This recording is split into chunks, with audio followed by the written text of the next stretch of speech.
Pot roast. Wink your left eye if there was once a God, but you killed him. Oh, I feel like you want to wink it. Yeah, bitch!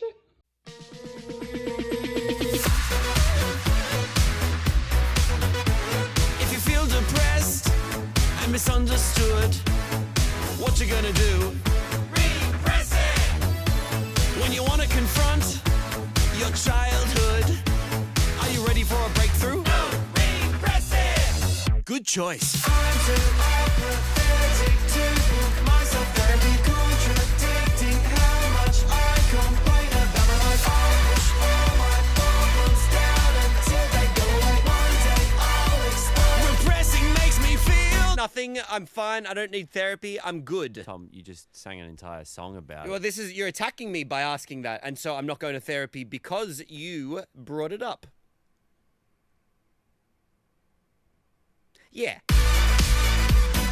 The second anyone says anything and it catches on, it's on a sweatshirt. Oh, it's like, why does everything have to be merch? Have you noticed that our landlord has merch now that says your rent is late? Like, why would we buy The that? pigeon that shits on everyone is selling shirts that say, I shit on you. The pigeon in our The building? pigeon in our building that shits on everyone. The hot one? Sure. My Uncle Mateo has a whole line of merch that says his classic quote on it, which is, I only get this one phone call. Like from jail? Like he's often in jail? It's his home away from home. Can't people just enjoy something without having to put it on something? It's unnecessary. What are you wearing, by the way? What am I wearing? What is that you're wearing? Oh, it's this hoodie of a shadow creature saying the word grunge. It's a meme that was made up by these two annoying millennial girls. Oh, I think they're on the cusp. I think they're 95, 96. No, they're millennials and it matters to me. What are you wearing? Oh, just this crew neck that shouldn't exist from the same irritating video. Doggo is girl boss? Yeah, it's like if a quirky Target shirt broke. Mine is like if a nightmare came to life. Does it come in charcoal gray? It comes in so many colors and it's so soft. Why would anyone buy this? No one should ever buy it. No one should ever buy this on the link in the bio. No one should ever click the link in the bio and buy this. Why would they do that? For those of you keeping track, I am the guy that was crazy enough to put his phone number out on TikTok so that girls could use it with creepy guys when they ask for their phone number. A lot of you have asked, how many calls have you gotten? How many texts have you gotten? The answer is a lot. Now, a lot of you have asked, am I going to record these? Am I going to share with you some of the text messages that I've been getting? And let me tell you, the answer is yes, and the time has come. Now, what do I generally send guys when they text me? It's very simple. I send them the Obi-Wan Kenobi hello there GIF. Also, if you pronounce it GIF, you and I can't be friends. And do you know what really bothers me about this whole situation? Out of hundreds of text messages, not one guy has responded, General Kenobi! Impressive. I never had a student score 0 in everything before. What do you mean? I chose exactly the perfect spell for every situation. Well, you chose Fireball for every question. What's your point, person within Fireball distance? This is Gucci. He's a 1-year-old Cane Corso, and today he is here for his full grooming treatment. I am bathing him today in our de-shedding shampoo. Cane Corsos were also known as Italian Mastiffs. They were originally bred as bodyguard dogs, as well as hunting big game such as wild boar. I am bathing his very large noggin in our tearless shampoo. Gucci loves to shake himself off multiple times throughout the process, because what would be bath time if I didn't have a bath with him, right? Now he is all dried off and ready for the high-velocity dryer. Gucci looks like some type of T-Rex or walrus with his happy hoodie on. I de-shed him using the Equi-Groomer, and then I trim his nails. I sprayed this fancy boy in our champagne cologne, and this handsome young chap is all finished. Hey man, you okay?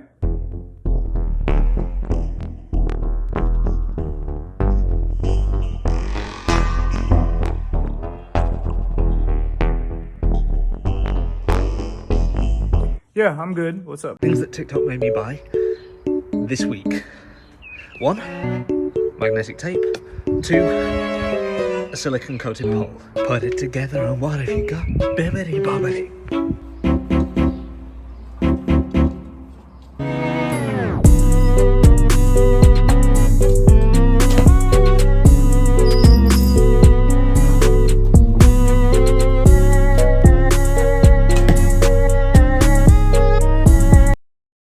Usually when people ask how I'm doing, the real answer is I'm doing shitty. But I can't say I'm doing shitty because I don't have a good reason to be doing shitty. So if I say I'm doing shitty, and they're gonna say, why? What's wrong? And I have to be like, I don't know all of it. So instead, when people ask how I'm doing, I usually say, I'm doing so great. Hello everyone, today I will be introducing you to the DILF alignment chart that me and my friend Zach made. Don't take this seriously, I am a lesbian. All DILFs can be categorized by two factors. The first being whether or not they're a father figure, or not a dad at all. And the second being how much dad energy they have. That's how we're going to be organizing today. So I've covered these for the sake of a dramatic reveal, but let's go ahead and get started. You know him, you love him, the father from Inside Out is a DILF, true and true. With no biological children, Grunkle Ford is better as a GRILF, but we'll give him the exception here, DILF energy. Now, while Flynn Rider doesn't have any children by the end of Tangled, we know he will someday, and he'll be a great dad. Our next category is meh men. They're not great, but they do their best. Hohenheim left his family, but it was ultimately for the greater good, and he did love his kids. Reagan's honestly a really good father figure, but he was really cruel to Mob that one time. Luigi. Moving on, this is our final category of terrible men. Self-explanatory. Mean to Mort. Boss baby. I have one for MILFs. Simple, I tell them take it slow. I feed it water and ideas, so I let it grow. I tell them take it easy. They laugh and tell me no. It's cool, but I don't see them laughing at my money though. They spitting facts at me. I'm spitting tracks, catch me. I'm spinning gold on my records, no you can't combat me. They tell me Jesus walks. I tell them money talks. Blink got me chill, cause I'm living in an icebox. They tell me I've been sleeping. I say I'm wide awake. Tracks hot and ready, so they call me Mr. Easy Big. They say the grass is greener. I think my grass is dank. Driving with the drag on an empty tank to the bank. Do you feel me? Take a look inside my brain. The people always different, but it always feels the same. That's the real me, pop the champagne. The haters wanna hurt me and I'm laughing at the pain. Staying still, eyes closed, let the world just pass me by. I pay bills, eyes closed. If I fall, I think I'll fly. Touch me, Midas, make me part of your desire. Alright, Miss FBI agent, what do you got for me today? What happened to the... I have to turn it on. Alright, let's see, it's on now.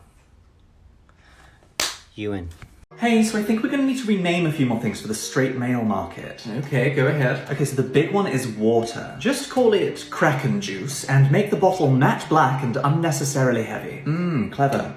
Nail polish? Talon glaze. Okay. Eyes? Try tactical reconnaissance jelly. Very good. Lemons? Acid balls. Grandma. Let's rebrand her as the Undying One.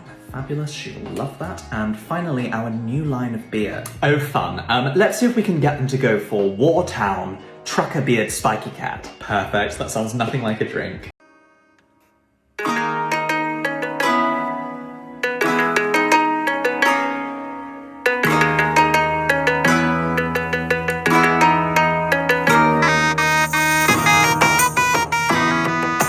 We're playing, is this a D&D species, or is it a strain of weed? Gog and Magog. D&D. Nope, weed. Magman. D&D. Yep. Okay. Hog's Breath. Weed. Yep. Okay. Green Goblin. Weed. Yep. Yeah! Salamander. Weed. No! A salamander's a real animal! Marrow. Weed. D&D. God, fuck. Oozes. Weed. D&D. What? Chocolope. Weed. Yup. Okay. Sparkle. So, D&D. It's weed. No! Yes, I got the soup you like, Frank. I didn't know we were heating up the whole neighborhood. Frank, the new neighbors moved in! And he's a magician. I swear these plants are as good as dead.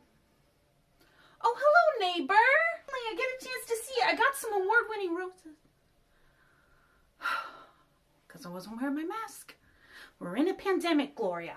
You're in the adult fiction section. Shelving books that start with authors who start with P, right? Yeah? As one does. And there he is, with his 6 trillion books, James Patterson, where you expect him to be, right? Yes. Okay, but then you push that cart over into the teen fiction section, and you know who's there? In the P's? James Patterson? James Patterson. Oh, I mean, that's not too... And then you take your books to the children's section. Oh, and he's... What'd you make?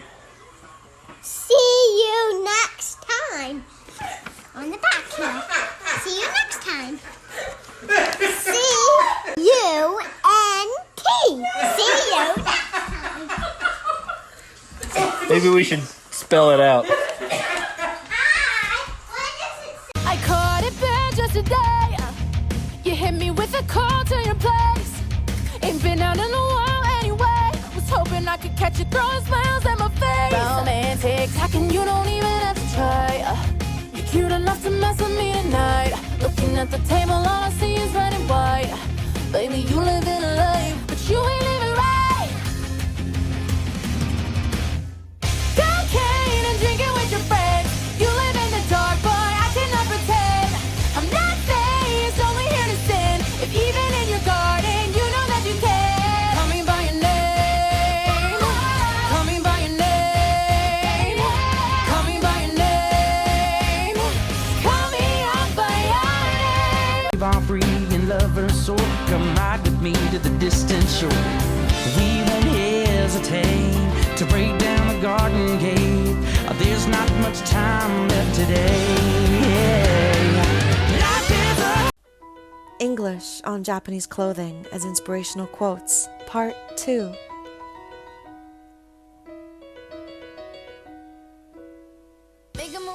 Interlude looks good on you, only that. Know and accept your limits. You'll be much happier that way. Discuss. Fat Animals has come. Seriousness, bruising battle, aggressive measures. First impressions are not always right. I am not tired of seeing this guy. Focus spot. I can't get my butt up. Whenever I see an artist talk about how fat characters or any sort of character that deviates from the quote-unquote norm doesn't fit their style or how they can't draw them, it really to me just sounds like they lack practice. There is nothing in the world out there that doesn't require practice to learn how to draw. Everything is difficult and we all start out somewhere. Sure, it might be harder to learn how to draw fat people because there's less good reference for it, there's less instruction for it, but it's perfectly possible to make these characters lovely and appealing and genuine. And that's always a big goal of mine, to show that it's possible, and not just possible, but it's fun. And it looks fucking good. Like, look at this hot demon babe. Does she not look fucking incredible? That's what I thought. This formation of rock you'll find in Joshua Tree isn't sensual, but years of thirst have got to me. It's got 2 round protrusions bisected down the middle, made of igneous rock so hard it makes my flesh and bone look brittle. But even so, me want smack, me want consensual rock butt slap, me want good game, me want granite, throw it back. Ask and you shall receive. Let's categorize some MILFs. This is the chart we'll be using today. Same rules as last time. If you don't understand, check out my last video where I categorized DILFs. Our first category is good, hardworking, loving women. Obviously, Miss Honey is here. She is the blueprint, and I love her. Bruno is hands down the best MILF in JoJo. I don't think this one really needs much explanation. Hawkeye isn't really a MILF as much as she is a beautiful woman, but if she had a kid, over. Next are women who are just like fine, they kind of try. While Coraline's mom does care for her, she prioritizes her work over her child. Misato would have done better, except that one scene in End of Evangelion. I feel like Bowsette speaks for herself. Last but not least, we have our terrible mothers. Mommy Nearest from Friday Night Funkin' is extremely hot, but she tries to beat the shit out of boyfriend. Mother Gothel literally just used Rapunzel for immortality. This is the alien from Alien. A moment of silence for our honorable mentions. Ooh, a fresh pie? Save me a slice. That's good. Okay, that's good. Yeah, that's... All right, that's good. Okay. All right, okay, all right. Okay, that's good. That's good. It's enough slices! Power ranking my parents' cats. In part 1, we fit the lowest 4, so this is going to be another 4. Another disclaimer, this is not going to be the last part because the amount of cats they have is alarmingly high. So 5th from the bottom, we've got Sam. I mean, these photos speak for themselves. He's an absolute king, major Garfield energy. Sam, Ralph, and Fred have somewhat of a love triangle going on. After Sam, we've got Cody. Cody's the OG. We've had him since I was like 8 years old, so I've got to respect my elders. Following Cody is Olivia. Olivia is George's BFF. It's George's emotional support, so I gotta give her props for that. And last for part 2, we've got Penelope. Penelope and my sister are codependent. It's a little worrisome, to be honest. She is the smallest and extremely cute, but like Fred, she is a P-boy. Between the two of them, they have ruined countless couches. Follow for part 3. Welcome to Baked Takes, the show where I, your host, gets too baked and evaluates Rise of the Guardians characters based off of whether or not I think they could defeat me in a Wii Mario Kart tournament. It's a yes for Jack Frost simply because I would let that beautiful bicentennial bastard blue shell me to his heart's content. This inexplicably Australian rodent with anger management issues will throw the Wii wheel out the window before the tournament is through.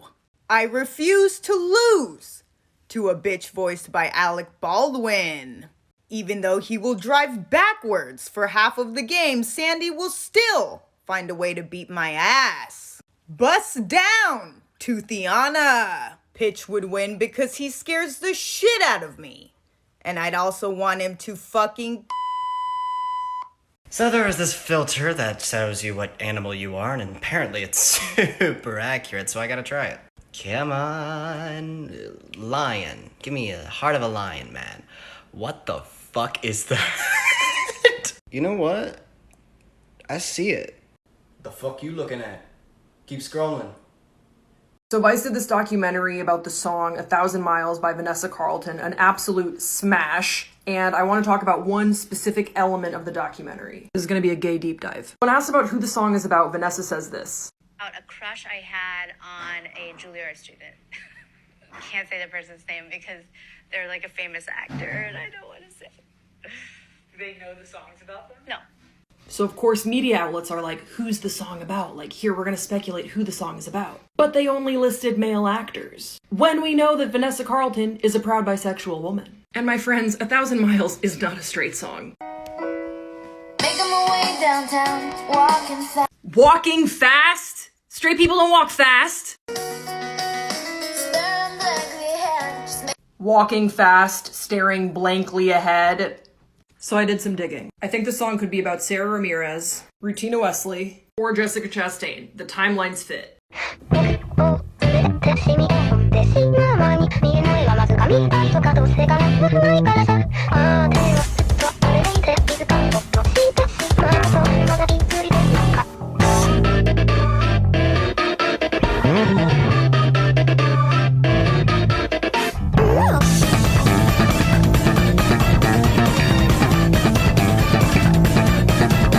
There needs to be a Mario Kart movie franchise. I don't give a fuck if they literally just take all the shit from the Fast and Furious and fucking make it Super Mario. I don't give a fuck. But I would like to see it. I would like to see it. Literally, I think it would make a great movie. If you're talking about rebooting a fucking existing franchise, since that's the only goddamn thing that Hollywood wants to fucking do right now because they're terrified of original shit and losing money. $1 billion idea right there. $1 billion idea right there. Mario Kart movie franchise. Get the fuck on it. Someone who is not me, because I am too busy doing my own fucking bullshit, which is really nothing. So also call me if you want somebody to write it, because I could also probably...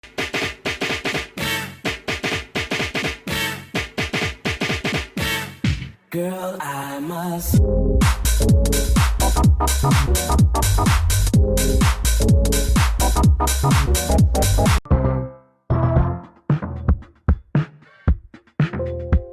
Two trucks having sex.